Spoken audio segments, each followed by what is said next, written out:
خوش آمدید کہتے ہیں اور معذرت خواہ ہیں کہ آج کلاس تھوڑی سی ٹیکنیکل وجوہات کی بنیاد پہ چند منٹ جو ہے تاخیر سے شروع ہوئی، اس کے لیے ہم آپ سے معذرت خواہ ہیں۔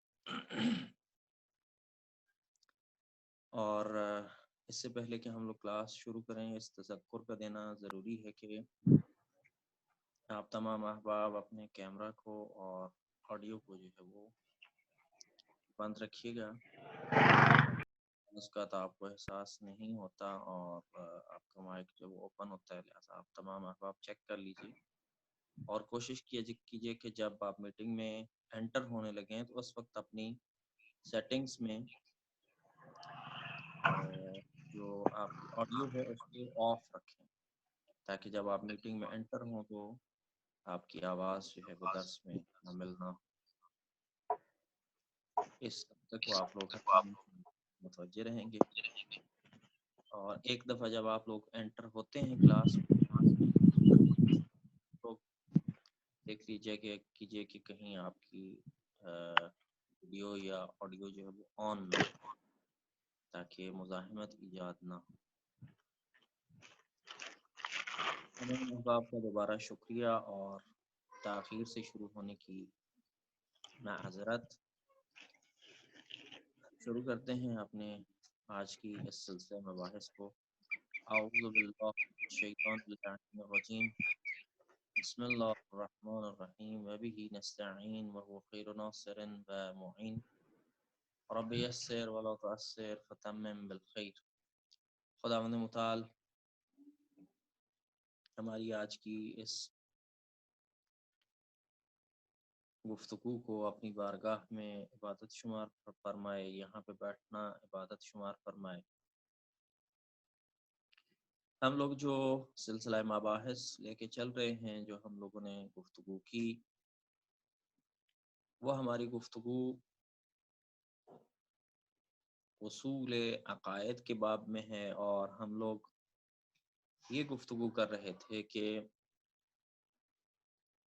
خداوند متعال کی صفات میں سے ایک صفت عدل ہے اور اس صفت عدل کو ہم لوگوں نے اپنے عقائد میں شامل کیا، ہم نے اپنے اصول میں شامل کیا، اصول دین میں، اور ہم نے کہا کہ ہمارے 5 عقائد ہیں۔ ایک عقیدہ توحید ہے، دوسرا عدل ہے۔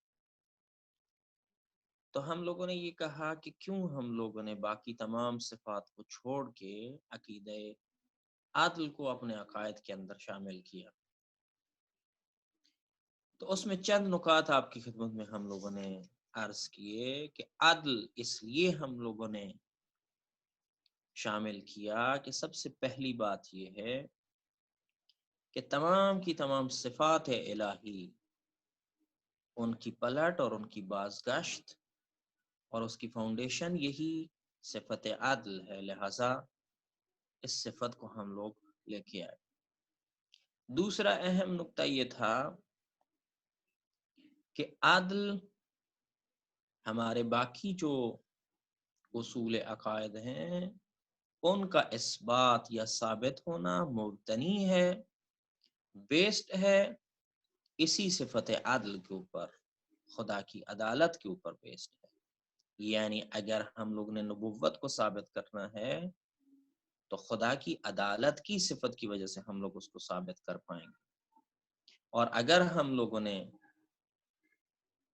امامت کو ثابت کرنا ہے تب بھی، اور معاد اور قیامت کو ثابت کرنا ہے تب بھی ہمیں صفت عدل کی ضرورت محسوس ہوگی۔ اگر ہم لوگ خدا کے عادل ہونے کو ثابت نہ کر سکیں یا ثابت نہ کریں تو معاد بھی ثابت نہیں ہوگی، نبوت اور امامت بھی ثابت نہیں ہوگی۔ تیسرا نقطہ جو ہے وہ بھی بہت اہم ہے اور اس کی طرف اشارہ کیا کہ تاریخ اسلام میں مختلف قسم کے مکاتب فکری چونکہ وجود میں آئے، تو مکتب امامیہ کو ان تمام مکاتب سے، ان افکار سے جدا کرنے کے لیے ہمیں اس صفت عدل کو علیحدہ سے بیان کرنے کی ضرورت محسوس ہوئی۔ ہم لوگوں نے کہا کہ دنیا اسلام میں چند مکاتب وجود میں آئے ہیں، جن میں سے ایک اشاعرہ ہیں کہ جو ابو الحسن اشعری کے پیروکار ہیں، اور عمدتاً اکثریت اہل سنت اسی مکتب کے پیرو ہیں۔ جبکہ ایک اور مکتب معتزلہ کے نام سے ہے، اہل تسنن کے اندر ہی معتزلی، جناب معتزلی کے پیروکار ہیں، اور وہ عقل گرا ہیں، اور لہٰذا وہ عدالت الہی قائل ہیں۔ انہی اہل سنت کے درمیان چونکہ اکثریت غالب طول تاریخ میں اہل سنت کی رہی ہے، تو ہمیں اپنے عقائد کے اظہار کے لیے اس صفت عدل کو واضح کرنا پڑا، بیان کرنا پڑا، اور ہم لوگ عدلیہ کہلائے کہ ہم لوگ عدالت الہی کے قائل۔ اشاعرہ کے بارے میں ہم لوگ چند ایک باتیں ہم لوگوں نے کی کہ ایک تو وہ خدا کے عادل ہونے کو قبول نہیں کرتے، اور ان کی دلیل بھی ہم لوگوں نے آپ کی خدمت میں بیان کی، اس لیے کہ خداوند متعال خالق و مالک حقیقی کائنات ہے، صاحب ارادہ ہے، اور کوئی اس سے اس کے ارادے کے بارے میں روک ٹوک نہیں کر سکتا، پوچھ گچھ نہیں کر سکتا۔ لہذا جیسا وہ چاہے گا ویسا ہی کرے گا، اور جو کچھ وہ کرے گا وہ عادل کہلائے گا، اصل ظلم مانا نہیں رکھتا۔ اور دوسری چیز کہ وہ حسن اور قبح ہے، عقلی کے قائل نہیں ہیں، بلکہ وہ کہتے ہیں کہ حسن اور قبح شرعی ہے، یعنی جو کچھ خدا کہے، جو کچھ شریعت کہے وہی حسن ہے، اور جس کو وہ برا کہے وہی قبیح اور برائی ہے، برا ہے۔ لہٰذا یہ ان کے عقائد تھے اشاعرہ کے۔ انشاءاللہ ڈیٹیل سے اس کو مزید بھی ہم لوگ زیر بحث لے کے آئیں گے۔ تو بس اشاعرہ اور معتزلہ کے ساتھ ہمیں اپنے اس عقیدے کو واضح کرنا پڑا، اور ہم لوگ عدلیہ اور امامیہ کہلائے۔ ہم لوگوں نے معتزلہ سے اپنے آپ کو کیسے جدا کیا؟ امامت کی شک کے ذریعے سے۔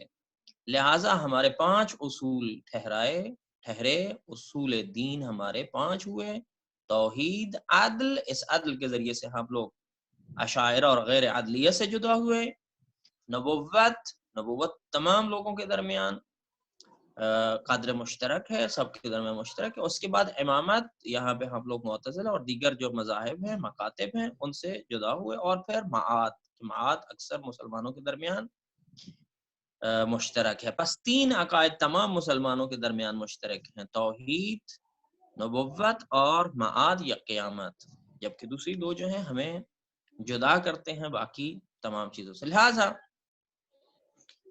عدالت کے بارے میں ہم لوگ بات کر رہے تھے، پس ہم لوگ عدلیہ ہیں، شیعہ عدلیہ ہیں۔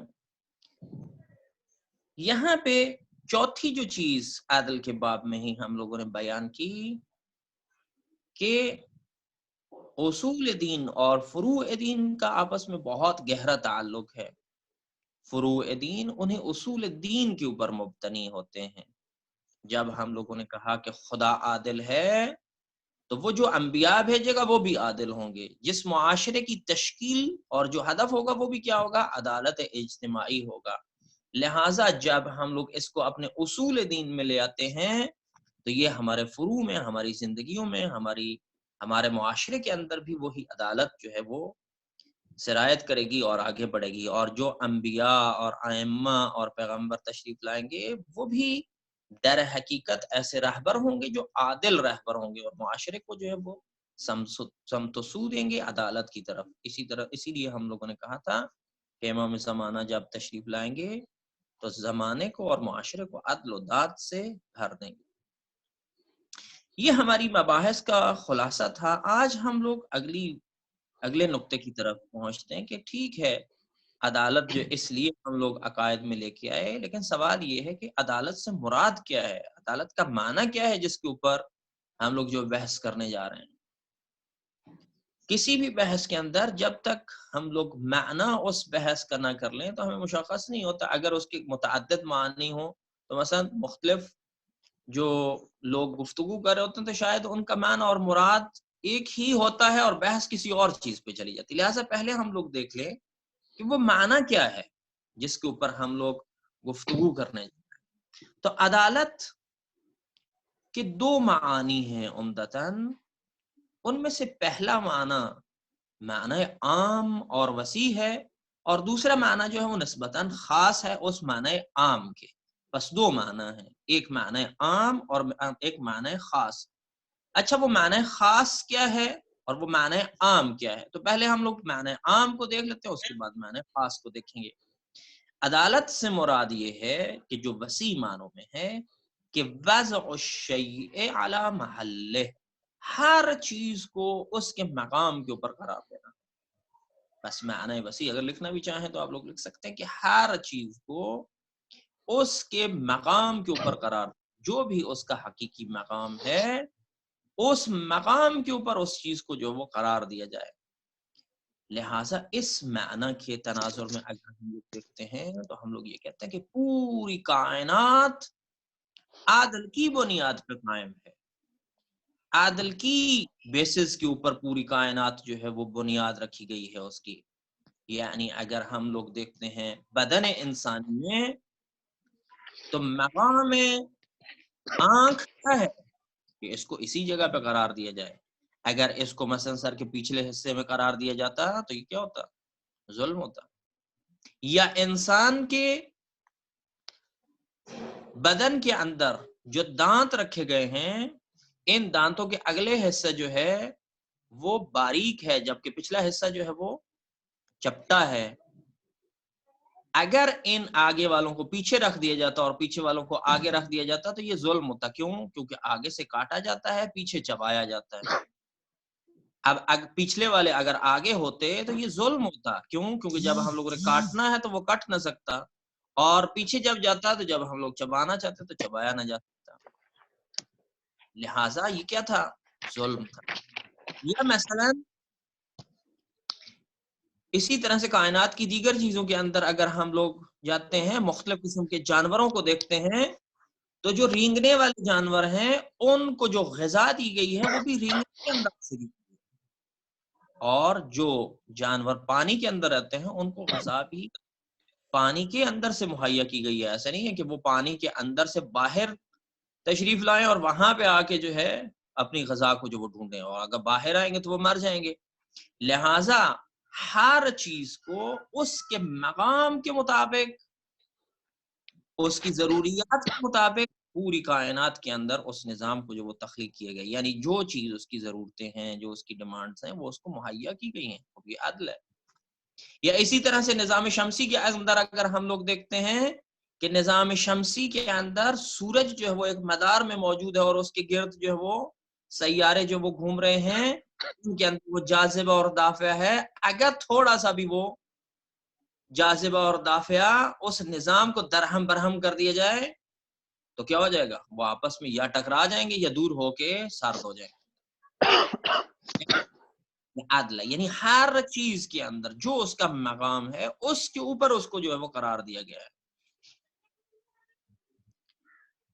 اگر دوست ہماری آواز سن رہے ہیں تو جن کا مائک آن ہے اس کو آن کر لیں، آف کر دیں، تاکہ مزاحمت جو ہے وہ ایجاد نہ ہو۔ خصوصاً یہ مدثر بھائی جو ہیں ان کا عموماً آن ہو جاتا ہے، توجہ رکھیے گا کہ آپ کا آن نہ ہو۔ لہٰذا ہمارا جو وسیع معنی ہے اس میں یہ ہے کہ ہر چیز کو اس کے مقام پہ رکھنا۔ لہٰذا پوری کائنات جو ہے اس کے اندر جو جو اس کا حقیقی مقام ہے اس پہ اس کو قرار دیا گیا ہے۔ اسی کو آپ اگر دقت کریں، غور کریں پوری کائنات کی ہر چیز کے اندر تو آپ کو نظر آئے گا۔ لہٰذا پیغمبر گرامی اسلام حضرت محمد مصطفیٰ صلی اللہ علیہ وآلہ وسلم نے اس بارے میں کہا ہے کہ بالعدل قامت الارض والسماوات، یا بالعدل قامت السماوات والارض، کہ پوری کائنات جو ہے وہ نظام عادل کے اوپر جو ہے وہ قائم ہے، یعنی پوری کائنات کھڑی ہے تو عدل کی بنیاد پہ جو وہ کھڑی ہے، لہٰذا ہر چیز میں آپ کو عدل نظر آئے گا۔ تو یہ معنی ہے، اور یہ معنی خدا کی نسبت ہم لوگ کہیں گے کہ خدا عادل ہے، یعنی ہر چیز کو اس نے کیا کیا ہے، عدل کی بنیاد پہ قائم کیا، یعنی جو چیز جہاں جہاں پہ اس کا آنا ضروری تھا، جہاں پہ اس کا ہونا ضروری تھا، وہ وہیں پہ اس کو جو وہ قرار دیا گیا، یعنی کوئی چیز ایسی نہیں ہے کہ جو اس عدل کی، خدا کی اس عدالت سے جو ہے وہ باہر ہو، لہٰذا ہر چیز جو ہے وہ عدل کے مطابق ہے۔ لہٰذا ایک فارسی شاعر نے بھی بڑا خوبصورت اس کو کہا ہے کہ عدل چه بود، عدل کیا ہے، وضع اندر موضعش، یعنی اس کو اس کے مقام کے اوپر جو وہ قرار دیا جائے۔ ظلم چه بود، ظلم کیا ہے، اسی کا مخالف اور متضاد معنی ہے وضع در ناموضعش، یعنی اس چیز کو اس کے مقام سے ہٹا کے جو وہ قرار دینا۔ ظلم کیا ہے، اس کے مقام سے ہٹا کے قرار دینا۔ لہٰذا عدل کیا ہے، ہر چیز کو اس کے مقام پہ رکھنا، اور ظلم کیا ہے، اس کو اس کے مقام سے ہٹا دینا۔ بس وضع الشیء علی محلہ، اس کو اپنے مقام پہ قرار دینا عدل ہے، اور اس کو اپنے مقام سے ہٹا دینا ظلم ہے۔ لہٰذا ہم لوگ پوری کائنات میں کسی جگہ پہ بھی ہمیں نظر نہیں آئے گا کہ ظلم ہو، یعنی کوئی چیز ایسی ہو کہ جس کی وہ مناسب جگہ جو ہے اس کے اوپر اس کو قرار نہ دیا گیا ہو، لہٰذا ہر چیز جو ہے وہ اپنے مقام پہ ہے۔ لہٰذا مثلا ایک مثال اسی شاعر نے دی ہے کہ عادل چه بود آب دے اشجار را، عادل چه بود آب دے اشجار را، ظلم چه بود آب دادن خار را، کہ عدل کیا ہے کہ ہم لوگ پودوں کو اور اشجار کو جو ثمردے ہیں ان کو ہم لوگ کیا کریں، پانی دیں، وگرنہ ہم لوگ اگر ایسے گھاس پھوس اور جڑی بوٹیوں کو پانی دیتے رہے، یہ تو پانی کا کیا ہے، ضیاء ہے۔ لہٰذا اس کائنات میں ہر چیز جو ہے وہ عدل کی بنیاد پہ قائم ہے، اور غیر عدلانی نظام پہ یعنی ظلم کی بنیاد پہ کچھ بھی آپ کو نظر نہیں آئے گا۔ یہ ایک معنی ہے جو معنی عام ہے، فراتر ہے اور حاکم ہے تمام چیزوں کے اوپر، یہ معنی۔ بس ایک معنی عدل یہ ہے کہ ہر چیز کو اس کے مقام پہ قرار دینا، اور اس کے معنی مقابل معنی کیا ہے، ظلم، یعنی ہر چیز کو اس کے مقام پہ قرار نہ دینا، یہ ظلم کہلائے گا۔ بس یہ معنی عام تھا۔ اب معنی خاص کیا ہے، معنی خاص سے مراد یہ ہے یعنی لوگوں کے حقوق کی حفاظت کرنا اور رعایت کرنا، یعنی یہ معنی خاص، اس کا تعلق انسانوں کے ساتھ ہے، یعنی انسانوں کے جو حقوق ہیں اس کے حق کی رعایت کرنا، اور اس کے حق کی حفاظت کرنا، اور اس کو اس کا حق دینا، یعنی انسانوں کا جو بھی حق ہوگا، جس انسان کا جو حق ہے اس حق کو اس انسان کو دیا جائے۔ مثال کے طور پہ ایک کلاس کے اندر ایک بچہ جو وہ محنت کرتا ہے، اور محنت کرنے کے بعد اس کے اچھے مارکس آتے ہیں، تو ہم لوگ کیا کریں، اس کا حق یہ ہے کہ اس کو اچھے مارکس دیں۔ مثلا 100 میں سے اس نے 99% یا 99 مارکس جو وہ لیے ہیں، تو ہم اس کو کیا کریں، اس کے حقوق، اس کا حق یہ ہے کہ اس کو 99 نمبر ہی دیے جائیں، 99 نمبر ہی اس کو دیے جائیں۔ ایک بچہ جو ہے اس نے نسبتاً کم محنت کی اور اس کے مثلا فرض کریں 88 نمبر آئے ہیں، تو ہم لوگ کیا کریں، اس کو 88 ہی نمبر دیں، یہ اس کا کیا بنتا ہے، حق بنتا ہے۔ بس یہاں پہ جو معنی خاص ہے اس سے مراد یہ ہے کہ لوگوں کے حقوق کی کیا کریں، ہم لوگ حفاظت کریں اور ان کے حقوق کی رعایت کریں۔ اس معنی کے خلاف جو معنی ہوگا یعنی ظلم کہلائے، اس معنی کے خلاف جو بھی ہوگا وہ کیا کہے گا، ظلم کہلائے گا، یعنی لوگوں کے حقوق کی حفاظت اور رعایت، یعنی مثلا اس کے 99 نمبر تھے، ہم اس کو کیا کریں، 25 نمبر دے دیں، تو یہ کیا ہوگا، ظلم ہوگا، ہم لوگ کہیں گے کہ یہ ظلم ہے۔ لہذا کسی کا حق تلف کرنا، خواہ اس سے فائدہ اٹھانا ہو اور وہ فائدہ نہ اٹھا سکے، یا اس کے حق کو ہم لوگ چھین کر کیا کر دیں، کسی دوسرے کو دے دیں. مثلا 25 نمبر اس کو نہ دیں، یہ بھی ظلم ہے. یا نہ اس کے 99 نمبر جو ہیں دوسرے کو دے دیں اور اس کے نمبر اس کو دے دیں. تو یہ بھی کیا کہلائے گا؟ ظلم کہلائے گا. یا نہ اس کے 99 نمبر بنتے تھے، ہم لوگ اس کو کیا کر دیں، فرض کریں 75 نمبر دیتے ہیں، تو یہ بھی کیا ہے، دیں صحیح لیکن اس کو کم نمبر دیں، یعنی اس میں سے تھوڑا سا حق اس کا کام کر. مثلا فرض کریں ایک بندے کی تنخواہ جو وہ 1,00,000 روپے ہے، ہم لوگ اس میں سے کیا کریں، اس کو دیں تو صحیح لیکن اس میں سے 10,000 روپے کیا کریں، کاٹ لیں. تو یہ بھی کیا ہوگا، ظلم کہلائے گا. پس ظلم کیا ہے، ان حقوق کی حفاظت اور رعایت نہ کرنا، خواہ اس سے چھین لیا جائے یا اس میں کمی کر دی جائے یا اس سے لے کے کسی اور کو دے دیا جائے. تو یہ کیا کہلائے گا، ظلم کہلائے گا. بس عدل کے دو معنی ہو گئے، ایک عام اور ایک خاص. عام معنی کہ ہر چیز جو اس کو اپنے مقام پہ رکھا جائے، اور دوسرا یہ ہے کہ لوگوں کے حقوق کو ان کو ادا کیا جائے اور ان کی رعایت کی جائے. بس عدل کے ان دونوں معنی میں سے پہلا عام ہے جبکہ دوسرا خاص ہے. اب ہماری جو بحث ہوگی، اس بحث کا تعلق کون سے معنی سے ہے، پہلے سے یا دونوں دوسرے سے؟ ہماری جو بحث ہے اس کا محور دوسرا معنی ہے، نہ کہ پہلا معنی. البتہ پہلا معنی بھی خدا کے ساتھ 100% کیا ہے، متعلق ہے کہ خدا کیا ہے، عادل ہے، اس معنی میں کہ خدا عدالت سے کام لیتا ہے اور اس نے عدالت کی بنیاد پہ یہ ساری کائنات جو وہ تخلیق کی ہے.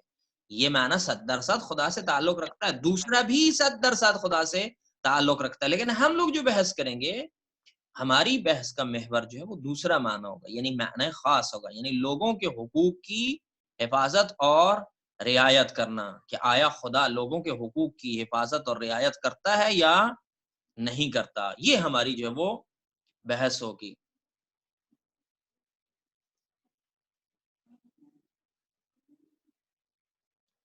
یہ آپ تمام احباب سے گزارش ہے کہ یہ اسکرین جو شیئر کی ہے برادر نے، اس کو آپ اینڈ کر دیں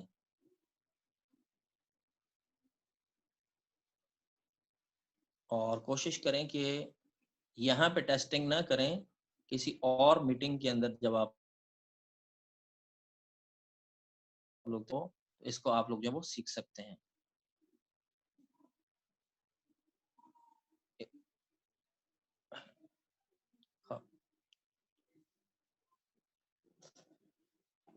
اگر آپ لوگ لطف کریں اور درمیان میں اس طرح کی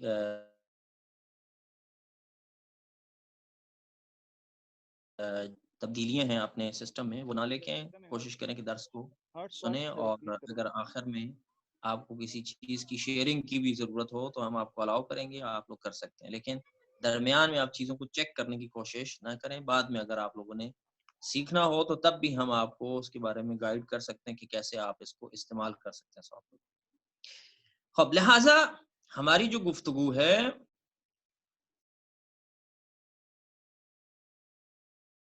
پیش کے ایک معنی خاص اور ایک معنی عام. معنی عام ہم نے آپ کی خدمت میں کہا کہ ہر چیز کو اس کے مقام پہ رکھنا، اور معنی خاص سے مراد کیا ہے، انسانوں کے حقوق کی حفاظت کرنا. لہذا ہماری جو بحث ہے اس کا محور دوسرا معنی کہ عدالت خدا کا مطلب یہ ہے کہ وہ نہ کسی کے حق کو غصب کرتا ہے اور نہ کسی کا حق کسی دوسرے کو تفویض کرتا ہے. یعنی خداوند متعال کسی انسان کے حق کو غصب نہیں کرتا اور کسی کے حق کو کسی دوسرے کو بھی نہیں دیتا کہ اس سے چھین کے کسی دوسرے کو اس کا حق دے دے. اور نہ ہی لوگوں کے درمیان تبعیض کا قائل ہے. تمام لوگ اس کے لیے کیا ہیں، مساوی ہیں. خدا عدم مساوات نہیں رکھتا. ایسا نہیں ہے کہ کچھ لوگ جو ہیں ان کے ساتھ خدا کی پارٹی ہے اور بعض لوگوں کے ساتھ خدا کی پارٹی نہیں ہے، بلکہ تمام لوگ اس کے لیے کیا ہیں، یکساں اور مساوی ہیں. لہٰذا وہ تمام افراد کے ساتھ جو ہے وہ مساوی رفتار کرتا ہے، اور مساوی جو ہے مساوات کے ساتھ ان کو عدل کے ساتھ ان کے ساتھ رفتار کرتا ہے. یعنی اس خدا کے لیے سارے مساوی ہیں اور اس مساوات کی بنیاد پہ جو جس کا جو حق بنے گا وہ ان کے ساتھ اس طرح سے رفتار کرے گا. بس یہاں پہ جو معنی ہے وہ دوسرا معنی ظلم نہیں کرتا، یعنی خدا کسی کا حق چھینتا نہیں ہے اور کسی کو بے جا حق دیتا نہیں ہے، اور کسی کے ساتھ خدا کی کوئی پارٹی نہیں ہے.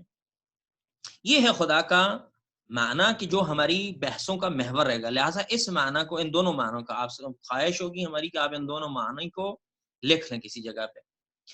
پس ظلم کا معنی چاہے کسی کا حق غصب کرنا ہو یا کسی کے حق کو ناحق کسی دوسرے کے سپرد کرنا ہو، کسی کو تکلیف پہنچانا ہو یا ناحق کسی کو برتری دینی ہو، یہ تمام معنی ذات خداوند متعال سے کسی بھی قسم کا کوئی ربط نہیں رکھتا. یعنی خدا ان معنوں میں ظالم نہیں ہے کہ خدا کسی کا حق چھین لے اور کسی دوسرے کو دے دے، یا نہ اصلا خدا حق غصب کر لے، کسی کے حق کو چھین لے.